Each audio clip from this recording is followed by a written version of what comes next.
Hello everyone, welcome to Workstatus.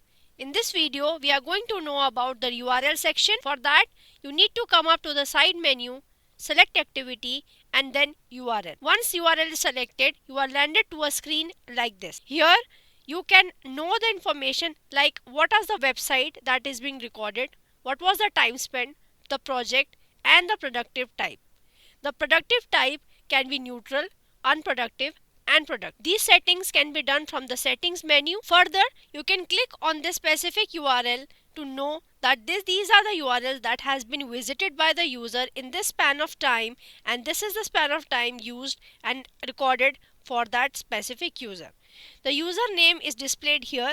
Here you can click on the drop down to see and select any of the member you wish to see the data for. Similar goes for the date as well. Currently it is showing the current date.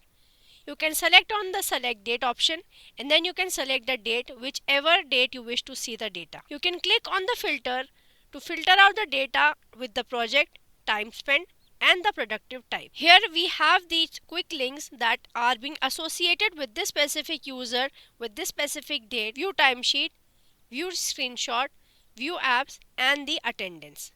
These are the quick links which will be associated with these member on the specific date. So this was all about URL. Thank you.